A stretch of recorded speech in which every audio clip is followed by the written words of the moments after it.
오늘 우리에게 주신 하나님의 말씀 마태복음 9장 18절에서 26절까지 말씀입니다. 마태복음 9장 18절에서 26절까지 말씀 교독하겠습니다. 예수께서 이 말씀을 하실 때에 한 관리가 와서 절하며 이르되 내 딸이 방금 죽었사오나 오셔서 그 몸에 손을 얹어 주소서. 그러면 살아나겠나이다 하니 12해 동안이나 혈루증으로 앓는 여자가 예수의 뒤로 와서 그 겉옷 가를 만지니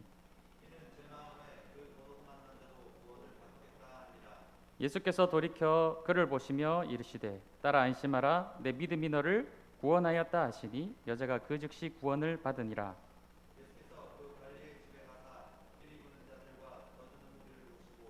이르시되 물러가라 이 소녀가 죽은 것이 아니라 잔다 하시니 그들이 비웃더라.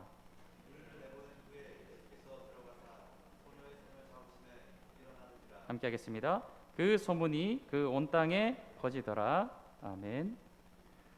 산상수훈 이래로 예수님께서 말씀으로 영혼을 구원하실 뿐만이 아니라 육신을 치유하시는 사역을 통하여서 우리의 육신도 구원하시는 하나님이심을 계속해서 나타내고 계십니다. 오늘 본문 18절 말씀을 보면 예수께서 이 말씀을 하실 때에라고 기록하고 있죠. 그럼 이 말씀은 어떤 말씀이었죠? 지난 시간 말씀에 살펴보았듯이 15절, 16절, 17절 말씀에 나와 있는 이러한 말씀들을 하실 때였어요. 금식할 때가 지금은 아니다. 신랑을 빼앗길 때 다시 금식을 해야 된다 말씀하시고, 생배 조각을 낡은 옷에 붙이면 옷이 망가지는 것과 새 포도주는 새 포도 틀에 새 부대에 넣어야 된다라는 것에 대해서 이 말씀을 하실 때라고 기록을 하고 있는 것이죠. 우리가 16절 말씀을 좀 다시 살펴보면 이 생배 조각을 낡은 옷에 붙이게 되면 어떻게 될까요? 이 생배 조각은 한 번도 물을 먹은 적이 없는 그런 생배입니다. 그것을 이 옷에 구멍이 나다든지 찢어진 부분이 있다면 이 생배를 거기다 이제 땜빵이라고 하는 것이죠. 우리 뭐 그런 용어를 좀 쓰겠습니다. 이 땜빵을 그렇게 하게 되면은 그 당시에는 괜찮지만 이것을 물에 넣어서 한번 빨게 되면 어떻게 될까요? 이 생배 조각이 확 오그라들어서 기운 쪽에 있는 것들을 다 잡아당기는 것이죠. 그래서 새로 이렇게 한 부분은 괜찮지만 기존에 있던 낡아 있는 부분들이 다 찢어지거나 터져버리게 되는 그런 일들에 대해서 말씀을 하고 있는 거예요. 그래서 더 헤어짐이 더하게 된다라고 말씀하고 계시고, 또 17절 말씀에 이제 새 포도주를 낡은 가죽 부대에 넣으면 이 새 포도주는 이 낡은 가죽 부대를 터트려 버린다. 그래서 새 포도주는 새 부대에 담지 않으면 안 된다라는 것에 대해서 말씀하시죠. 이 말씀을 이제 하실 때라는 것을 기록하고 있는 것이죠. 그럼 16절과 17절 말씀에 예수님 그 자신이 무엇이라는 것을 말씀하고 계시냐? 자신이 생배 조각이고 새 포도주라는 것을 말씀하고 계시는 거예요. 새 시대가 되었습니다. 새로운 하나님 나라의 새로운 말씀, 새 언약을 주실 때에 그것을 받는 자들이 여전히 과거의 낡은 것에 머물러 있으면 하나님의 새로운 언약, 새로운 말씀을, 새 은혜의 시대를 받아낼 수 없다라는 거예요. 그렇기 때문에 새로워지지 않으면 새 것을 받을 수 없기 때문에 이 옛 것은 다 지나가고 새 것이 되어야 된다는 것에 대해서 말씀하고 계시는 그런 내용이 되겠습니다. 그렇다면 어떻게 새 것이 될 수 있을까요? 새 것을 받기 위해서 낡은 모든 것들을 다 보내버리고 우리가 새 것이 되려면 어떻게 해야 될까? 그것을 암시하시는 말씀이 바로 15절 말씀인 거예요. 신랑이 떠날 때가 올 것이다. 신랑을 빼앗길 때가 올 것이라는 것이에요. 이것은 예수님이 무엇을 암시하시는 말씀이십니까? 자기 자신이 십자가의 사역을 감당하시고 죽으셔야 된다는 것에 대해서 말씀하고 계시는 것이죠. 그래서 새 포도주, 새 것을 받으려면은 우리가 새로워져야 되는데 새로워질 수 있는 방법은 오직 예수님이 우리를 위하여 죽으시고 부활하심을 통하여서 그 예수님의 죽고 부활하심에 우리가 함께 참여하는 자가 되어서 우리도 예수 그리스도와 함께 죽고 다시 살아 새 것이 되지 않으면 새 은혜, 새 언약을 받을 수 없는 그런 우리들이 된다라는 것이죠. 그것을 받아버리면 터져버린다라는 거예요. 거기에 대해서 말씀하고 계시는 내용. 이 말씀을 하실 때에 뭐죠? 18절 말씀에 이 말씀을 하실 때에 한 관리가 찾아옵니다. 예수님이 지금 무엇을 말씀하셨다고요? 내가 죽고 다시 사는 이 은혜를 통해서 너희들이 나와 함께 죽고 다시 살아 새 부대가 되어야 된다. 새 것이 되어야 된다. 이 말씀을 하실 때에 18절 말씀에 한 관리가 찾아와서 절하며 무엇을 이야기하고 있는 것이죠? 내 딸이 방금 죽었사오나라고 말하고 있는 거예요. 그리고 예수님이 오셔서 그 몸에 손을 얹어 주셔서 그러면 살아나겠나이다. 예수님이 죽고 다시 살아야 된다라는 것을 암시하시며 새로워져야 된다라는 말씀하시는 그 와중에 한 관리가 찾아와서 내 딸이 죽었습니다. 그러나 예수님이 오셔서 그 몸에 손을 얹어 주시면 살겠습니다. 말씀이 끊어지는 것이 아니라 연결이 되어지는 것이죠. 그래서 이 문맥을 우리가 잘 알고 보시지 않으면 안 된다라는 거예요. 그런데 19절 말씀 보십시다. 이 말을 들은 이 회당장의 말을 들은 예수님께서 19절 말씀에 예수께서 일어나 따라가시매라고 말씀하고 있죠. 우리가 그냥 이제 한글 성경을 보면 예수께서 일어나 따라가시매, 그냥 예수님이 이 말을 듣고 당연히 앉아 계시다가 일어서는 동작을 하시고 따라가셨구나 이렇게 볼 수 있겠지만 사실 원문 성경을 보면 이 말씀이 큰 깊이 있는 뜻이 있다는 것을 알게 돼요. 우리가 마태복음 16장 21절 말씀을 한번 좀 띄워주시면 한번 좀 같이 읽도록 하겠습니다. 마태복음 16장 21절 말씀입니다. 함께 하겠습니다. 시작. 이때로부터 예수 그리스도께서 자기가 예루살렘에 올라가 장로들과 대제사장들과 서기관들에게 받은 고난을 받고 죽임을 당하고 제3일에 살아나야 할 것을 제자들에게 비로소 나타내시니. 자, 여기서 보면은 죽임을 당하고 제3일에 어떻게 되죠? 살아나야 할 것을 하고 말씀하고 있죠. 이 살아나야 할 것이라는 단어가 헬라어 원문 성경으로 보면 에게이로라는 단어예요. 에게이로. 예수님이 죽으시고 부활하셔서 살아나신다 할 때 이 단어가 에게이로라는 단어예요. 다시 본문 말씀으로 돌아오겠습니다. 자, 9장 19절 말씀 보시면은 예수께서 일어나 따라가시며 할 때 이 일어나라는 단어를 단순히 앉았다가 일어설 때 그 동작의 단어가 아니라 방금 우리가 찾아서 읽었던 16장 21절 말씀에 살아나야 이 에게이로라는 단어를 9장 19절 말씀에 예수께서 일어나다 할 때 이 단어를 동일하게 사용하고 있어요. 예수님이 단순히 앉았다 일어나는다라는 것을 의미하는 것이 아니라 9장 19절 말씀에 예수께서 일어나다 할 때 이 단어가 예수님이 죽으시고 살아나야 한다 할 때 동일한 단어를 여기 사용하고 있다라는 거예요. 그래서 전체적으로 우리가 이 문맥을 고려해서 볼 때 예수님은 우리에게 지금 무엇을 말씀하고자 하시는가? 죽어야 다시 사는 은혜에 대해서 말씀하고 계시는 거예요. 예수님이 우리에게 새롭게 주시고자 하는 그 언약, 새 시대는 예수님만 죽었다가 다시 살아나시는 것이 아니에요. 우리가 그 은혜에 동참하여서 우리가 예수 그리스도와 함께 죽고 다시 살지 않으면 그 새 은혜의 시대에 우리가 함께 참여할 수 없다는 것에 대해서 계속해서 강조하고 계시는 말씀이에요. 우리가 이전에도 보았지만 의사는 누구에게 필요한 것입니까? 의사는 자기가 환자인 줄 모르는 사람에게는 필요 없다라는 것을 말씀하셨어요. 내가 병자이고 나는 절박한 상황 가운데 나를 누군가 건져주지 않으면 살아날 수 없는 죄인임을 고백하는 자에게 의사가 필요하고 구원자가 필요하다는 것에 대해서 말씀하셨죠. 그런데 마찬가지 계속 이어지는 말씀이라는 것이죠. 내가 살아서는, 우리가 살아서는 절대 예수님을 만날 수 없습니다. 내가 죽어야 예수님을 만날 수 있는 거예요. 내가 죽어야 예수 그리스도의 그 죽으심과 합하여져서 예수 그리스도와 함께 살아날 수 있다는 것에 대해서 말씀하고 계십니다. 갈라디아서 2장 20절 말씀에 이 바울은 이렇게 고백하고 있어요. 우리가 함께 갈라디아서 2장 20절 말씀 읽겠습니다. 시작. 내가 그리스도와 함께 십자가에 못 박혔나니 그런즉 이제는 내가 사는 것이 아니요 오직 내 안에 그리스도께서 사시는 것이라. 이제 내가 육체 가운데 사는 것은 나를 사랑하사 나를 위하여 자기 자신을 버리신 하나님의 아들을 믿는 믿음 안에서 사는 것이라. 에게이로를 기억하십시오. 죽었다가 살아나야 되는 거예요. 그리고 예수 그리스도와 함께 죽고 살지 않으면 안 된다라는 것입니다. 그리고 이제 예수 그리스도와 함께 죽고 다시 살아난 우리는 우리의 삶을 사는 것이 아니라 내 안에 계신 예수 그리스도와 함께 사는 거예요.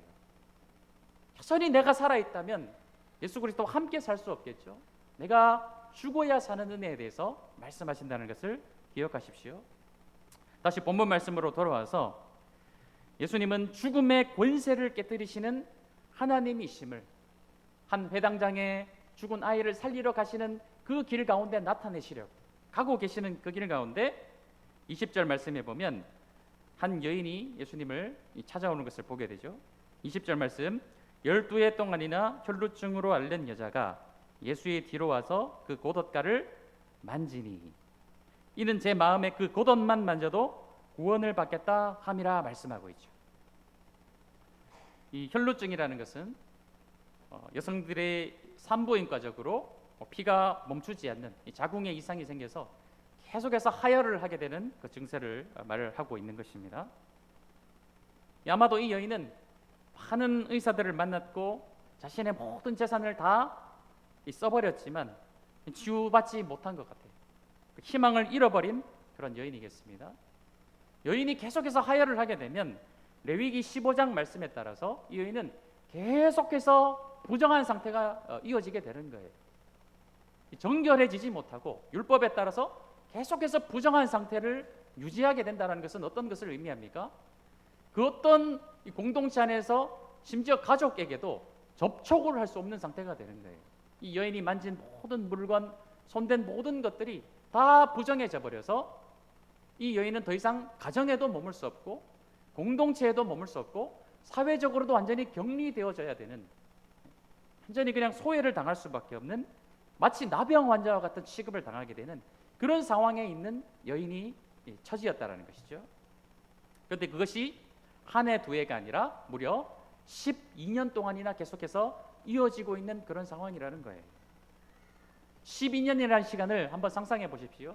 한 해 두 해도 아니고 무려 12년이라는 그 기간 동안 자신의 가족으로부터 공동체로부터 다 소외당하고 격리당해 가진 모든 재산이 다 탕진되어졌고 60만 괴로울 뿐만이 아니라 정신적인 어떤 괴로움과 고통, 즉 영원히 그냥 고통을 받고 있으며 절박한 그런 상황에 있는 여인이었다는 것이죠. 그 여인이 정말 그 절박한 가운데 치유받고자 하는 그 갈망이 예수님께로 나오게 하였고 그 예수님의 그 옷자락만 만져도 치유를 받을 수 있겠다라는 그 믿음을 통하여서 이 여인은 구원을 받게 된 사건이 바로 오늘 이 본문의 말씀이라는 것이죠. 그 믿음이 실제로 자신의 그 믿음을 실현하였을 때 그 믿음이 실현되는 장면을 우리가 함께 보고 있는 것입니다. 예수님이 지금 무엇을 하러 가시는 길이시죠? 에게이로, 죽었다 다시 살아나야 하는, 이 살아나야 하는 그 은혜의 그 말씀을 직접 보여주시려고 가시는 그 길 가운데 한 여인이 어떻겠습니까? 그 예수님을 붙잡은 거예요. 죽었다 다시 살아나야 되는 그 은혜의 말씀의 그 현장 가운데, 그 길 가운데, 예수님의 그 여정 가운데 이 여인은 그 예수님을 붙잡았고 이 여인은 구원받았습니다. 누가 구원을 받은 것입니까? 자신이 병자인 줄 모르는 자가 구원받은 것이 아니에요. 정말 어떤 도움도 자신을 구원할 수 없고 자신의 힘으로는 어떻게 해서 살아날 수 없는 그 절박한 상황 가운데 나는 죄인이고 정결하지 못하니까 부정하니까 그런 생각 가운데 쌓여있지 않았겠습니까? 난 부정한 죄인이다. 나는 병들었다. 육신적으로도 병들었다. 나의 육신과 나의 영혼은 다 죄인이고 병들어 있는 그런 절박한 상황 가운데 누구도 손 내밀어 주지 않고 누구도 구원할 수 없는 그 상황 가운데 절박한 마음으로 죽었다 다시 살아나야 되는 그 은혜의 여정 가운데 그 길을 가시는 예수님을 붙잡았을 때 이 여인은 구원받는 거예요. 마찬가지입니다. 우리도 죽지 않으면 내가 살아서 나는 예수님이 필요 없습니다, 이렇게 하는 자는 결코 구원받지 못한다는 거예요. 절박한 심령으로 늘 예수님을 붙잡을 때 우리에게 주신 그 구원의 은혜가 계속해서 이어지는 것입니다. 나는 한번 구원받았으니까 그냥 뭐 이렇게 살다가 예수님이 다시 이 땅에 오시는 그날 그냥 뭐 당당하게 천국에 들어가겠지, 이런 것이 아니라는 거예요. 구원은 현재 진행형입니다. 계속해서 이것이 이어져야 되는 거예요. 계속해서 이 고백이 이어져야 되는 거예요. 나는 하나님 앞에 부익하며 오직 그 예수님을 붙들지 않으면 살아날 수 없는 죽어야 되는 죄인임을 늘 일상과 예배 가운데 고백하시면서 예수님 앞에 나아가시는 그런 성도님들이 되시기 바랍니다. 23절에서 26절까지 말씀해 보면은 이제 예수님께서 이 여인을 구원하신 이후에 이 죽어 있는 소녀를 만나러 가시는 장면이 나오게 되죠. 동일한 본문이 마가복음과 누가복음에 이렇게 등장을 하게 되는데, 이 마가복음과 누가복음에서는 이 회당장의 이름을 야이로라고 소개를 하고 있어요. 회당장이라는 것은 이 회당이 있습니다. 유대인들의 이 회당이 있으면 한 지역에 한 회당만 있게 되어 있어요. 뭐 지금 교회처럼 한 지역에 여러 교회가 이제 세워져 있는 것이 아니라 유대교는 통일된 그런 모습을 가지고 있어서 한 지역에 한 회당만 존재했습니다.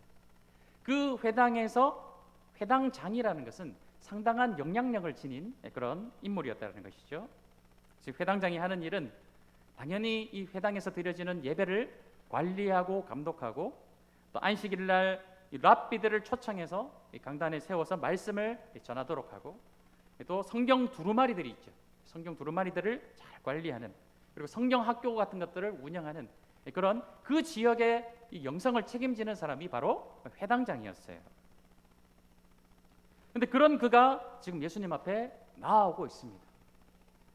그러면서 하는 말이, 내 딸이 죽었는데 예수님이 손만 얹으셔도 살아나겠습니다. 근데 이 딸의 나이가 어떻게 되죠? 12살이라는 거예요. 12살. 이 12살 되는 아이가 자기 딸이 죽었다는 거예요. 누가복음에 보면은 이 딸 아이의 이 나이가 12살로 나오게 됩니다. 근데 우리나라에서 이 12살이라는 것은 아직 뭐 초등학교를 졸업하지 못한 아이다 이렇게 생각할 수 있겠지만, 이 당시에는 평균 연령이 굉장히 사실 길지 않았던 그런 시대였어요.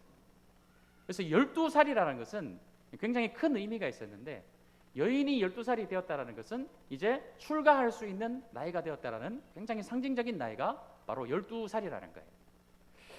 그 예수님의 어머니 마리아가 천사가 마리아를 이렇게 찾아왔을 때, 그때 뭐 우리가 생각할 때 한 20살 먹은 그냥 아주 큰 성숙한 처녀를 생각할 수도 있겠는데, 사실 그렇지 않다라는 거예요. 유대 사회에서는 12세에서 15세 이 사이에 다 웬만하면 결혼을 하던 그런 시대였다라는 것입니다. 굉장히 지금 기준으로 치면 어리다면 어릴 수 있는 나이겠지만, 이 당시에는 이미 거의 다 장성하여서 출가까지도 시킬 수 있는 그런 나이였다라는 것이에요. 그런데 이 12살 이 소녀가 어떻게 되었죠? 죽었다라는 거예요.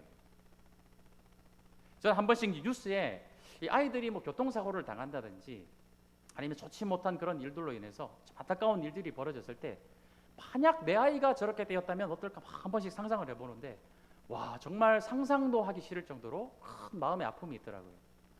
정말 애지중지 키운 아이들이 아니겠습니까? 막 지금도 저 뒤에서 이렇게 막 천진난만하게 좀 뛰어놀고 있지만, 만약에 저 아이들 중에 하나라도 좋지 못한 일을 당했다라고 생각할 때 그 부모의 마음이 어떻겠습니까? 단순히 이 본문 말씀을 보실 때 그냥 딸이 하나 죽은 회당장의 딸아이가 살아났다 이렇게 보지 마시고, 지금 이 회당장의 마음이 얼마나 절박하고 간절할까. 12년 동안이나 애지중지 키워서 이제는 출가시킬 나이가 이제 다 되어가지고 정말 아름다운 가정을 이루게 할 그런 나이가 된 이 소녀가 죽은 거예요. 회당장에는, 이 회당장의 마음은 너무나도 큰 아픔과 고통이 있었을 것이고, 그리고 굉장히 절박한 마음이 있었을 것이라는 것입니다.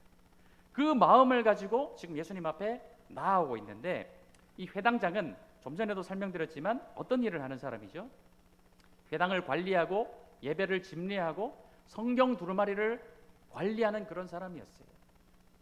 웬만한 유대인들도 다 구약 성경에 어떤 내용들이 나와 있는지 다 알고 있는데 회당장이라면 말할 것도 없이 구약 성경에 아주 정통한 사람들이었습니다. 자, 구약 성경에 죽은 아이가 살아나는 일이 있었습니까? 없었습니까?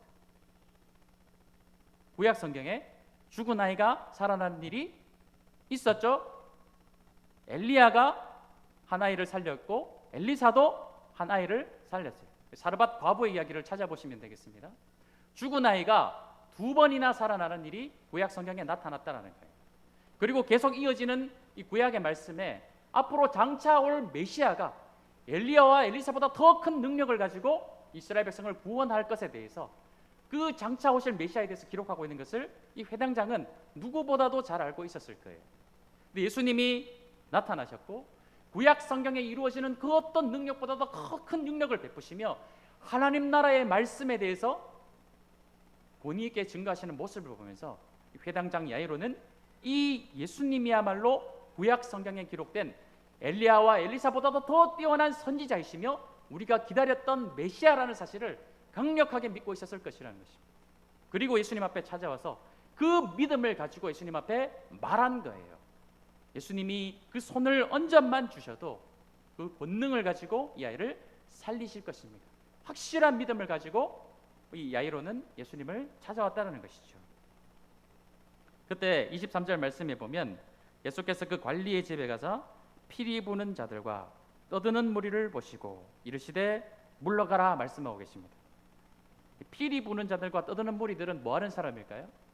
단순히 막 죽은 사람이 있으니까 막 피리 불고 이런 것이 아니라 이 당시에 이제 장례를 준비하는, 이제 우리 조선시대 같으면 장례가 터지면 옆에서 곡하는 사람들이 있지 않습니까? 아이고 아이고 하듯이 이 당시에는 막 피리 불면서 죽은 사람에 대한 애도를 하는 그런 무리가 이제 장례를 준비하고 있었던 거예요.